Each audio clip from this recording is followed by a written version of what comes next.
everyone. This is the first of 2 mini lectures for Unit 1. I'm calling them mini lectures because I'm not going to give you a full hour worth of lecture content like I would if we were doing this as an in-person class.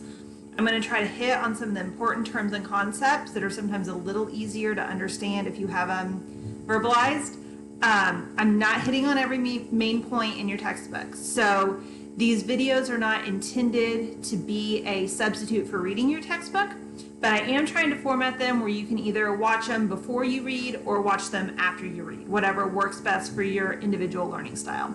So for this unit, I'm doing 2 mini lectures, and then I'm doing like a super quick Cliff Notes style important mini, like very condensed takeaways to try to help you remember a couple of tricky items from the research methods section. So I will minimize myself so you can see my slides here.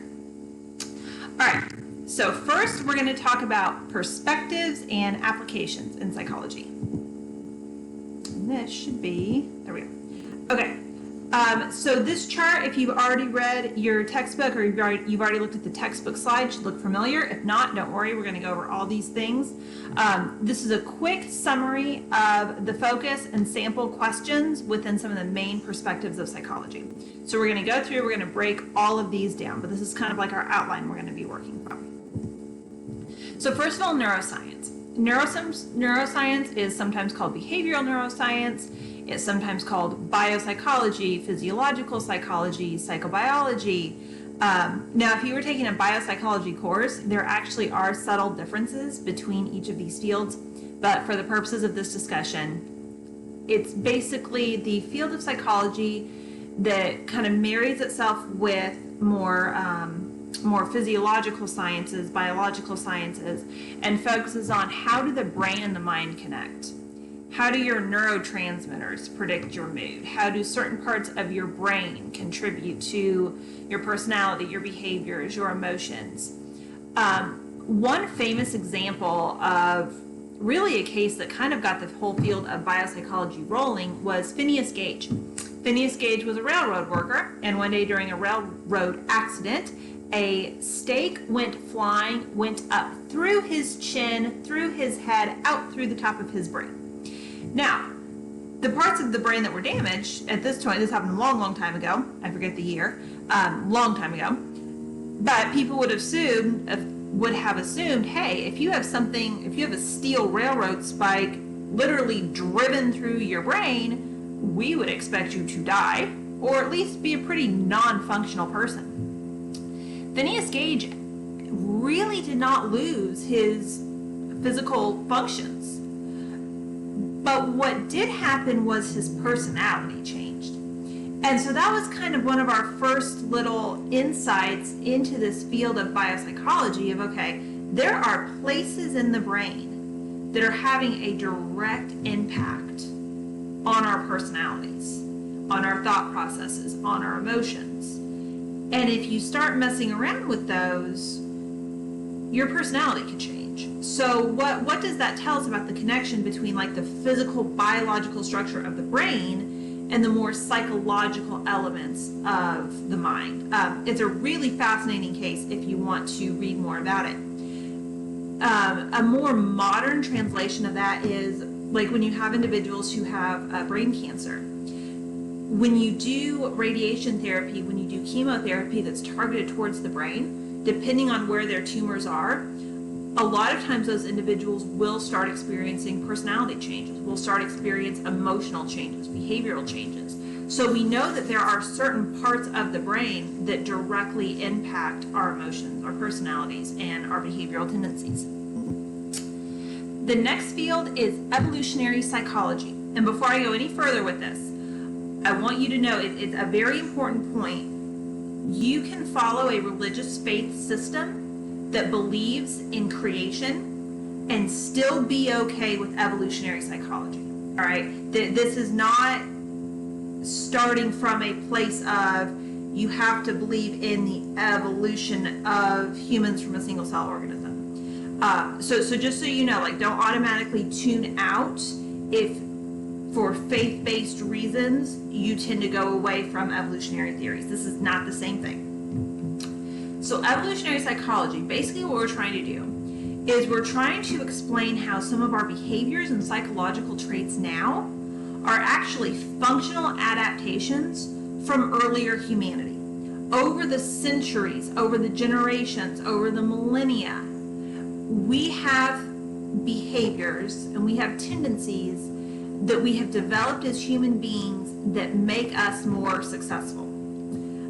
Some examples of this are explaining altruism. How did it start that I'm willing to willingly give up my resources to help another person? How at some point in earlier humanity was that a beneficial thing for a human to do? Or attraction, right? That's a really popular field in evolutionary psychology, is explaining why some people are attracted to others. And it goes back to the roots of, well, in earlier humanity, before we had industrialized areas and all this technology, it was kind of up to you and your partner to keep your offspring alive, right? You had to hunt and gather food, you had to protect them from the elements, protect them from predators. And so there's a lot of theories that go back to that time and say that different people chose different partners based on them kind of filling in those blanks that they would need to keep their offspring alive. And that happened for so many millennia, for so many centuries, that those tendencies actually got encoded into who we are as humans and passed along. You see a lot of overlap with anthropology, especially a subfield called behavioral ecology or human behavioral ecology. It's a fascinating area of study if this is something that interests you. In a similar way, we have behavioral genetics. Behavioral genetics is looking at how our genetics combine with our environment to shape our behaviors, to shape our psychology. The starting point of behavioral genetics is we don't need to ask nature versus nurture because it's both. The answer is always both. They believe that nature versus nurture is way too simplified of a debate. It's a waste of time. It's been solved. The answer is both. So it's not whether genes are playing a role, it's how genes are playing a role and how they are impacted by the environment. One of the big theories related to behavioral genetics is the diathesis stress model, which we will get to later in the semester. Next is the psychodynamic perspective or the psychoanalytic perspective. Now this is the one that traces all the way back to Freud. There aren't really very many psychologists, if any psychologists still today, who would be totally and fully on board with Freud's proposals. But we have kind of selected things of his original idea that we do think has value. And one of those is his immense focus on the unconscious. The idea that we have drives within ourselves and we have internal conflicts that don't even make it to our conscious processing. We're not even aware of it. So the focus of the psychodynamic perspective is how do our unconscious psychological processes, such as our fears, our wishes, our hopes, our dreams, how do those shape our personality and our behavior? And it also adds in this element that your childhood experiences are crucial because your childhood experiences play a huge role in what those unconscious internal struggles are as an adult. If you've ever heard the term defense mechanisms, or if you've ever heard the term, oh, she's just in denial, those are ideas that come from the psychodynamic or the psychoanalytic perspective. The next one is behavioral. The behavioral perspective is really interesting. It's hotly debated. They focus on the responses you can observe. Behaviorists aren't really interested in emotions. They're not really interested in unconscious processes. They're interested in what can we observe? What of your behaviors can we observe?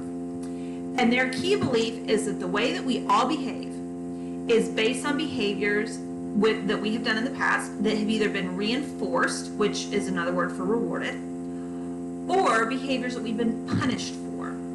If you're rewarded for a behavior, you're more likely to do it again. If you're punished for a behavior, you're more likely to not do it again. A subfield of this is cognitive behaviorism, which I prefer to call social learning theory, just because the person who came up with it, that's the term that he preferred, and I think you should always respect the scientist who originally comes up with something. So your textbook uses cognitive behaviorism, I use social learning theory. But that variation was basically saying that we don't have to be directly rewarded or punished for our behavior. We can watch another individual be rewarded or punished for that same behavior, and that impacts whether or not we're going to repeat it. The theorist who came up with it is named Bandura, and his famous experiment was based on, they're called Bobo dolls. They're those inflatable dolls that have the weight, they're not dolls, but they're like these inflatable things that have a weight on the bottom, and they usually have a face on it. And so like if you punch it, it'll spring back because it's just this air-filled like balloon thing that has a weight in the bottom. And he had some kids who were the observers, and he had some kids come in and their instruction was to hit the dolls, and he had some kids come in and their instruction was like to cuddle with them and hug them and move them around. And the kids who saw the ones who hit the dolls be rewarded were more likely to hit the dolls. The ones that saw the kids who hit the dolls be punished, but the kids who hugged the dolls be rewarded, were more likely to hug the dolls and be gentle with the dolls. So the idea is, his modification of behaviorism was, it's not just the things that we ourselves are rewarded for or punished for, it's what we see in others, which is why he called it social learning theory. We learn our own behaviors based on the behaviors we observe being rewarded and punishment when we're in social interactions. And one of the key summations of behaviorism, like one of the quotes that absolutely sums up what they think. Oh, I am in the way of you being able to see this whole quote. Let me scooch myself up a little bit. Is Watson, who was a famous behaviorist. He said, give me a dozen healthy infants, well-formed, and my own specified world that I could bring them up in. And I'll guarantee to take anyone at random and train him to be any type of specialist that I select. A doctor, a lawyer, an artist, a mechanic, a chief, and yes, even a beggar or a thief. Regardless of his talents, his penchants, his tendencies, his abilities, his vocations, and the race of his ancestors. Basically saying if you give a person enough control, just based on shaping their behaviors, rewarding them and punishing them for different things, you can fully predict and control the person they will become. Most behaviors today are not that strict, but the idea still stands. We can shape who people are by rewarding and punishing different things. And then, why am I not switching slides here? There we go. Okay, cognitive psychology came up almost as an argument to behaviorism. Like, that's too simple. Yeah, maybe we can change people's behaviors. But there's a lot of things that happen in the brain that we need to be aware of. Life is not simply the behaviors that you can see. So they focus on the mind as an information processor, and they consider the processing that goes on in the mind, like your perceptions, your intentions, your use of language, your memory, your thinking, and your consciousness. So the idea that you can't ignore the functions of the brain when you're talking about human behavior and human personality. It's a lot more complicated than that, but for the purposes of this class, it focuses on the thought processes. That's the key thing to know.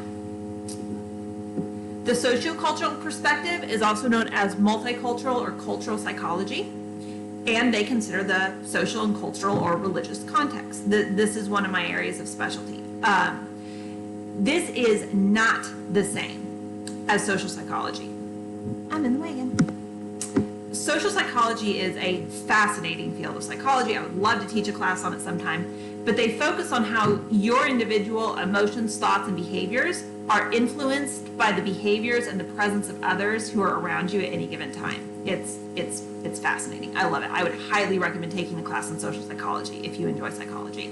I had a mentor who used to say that social psychology is the process of getting inside of somebody's head with them to try to figure out how they're going to interact in different situations. There's quite a bit of overlap with sociology in terms of considering the society as a whole, the religious institutions, the culture of the whole, and how family units are playing a role.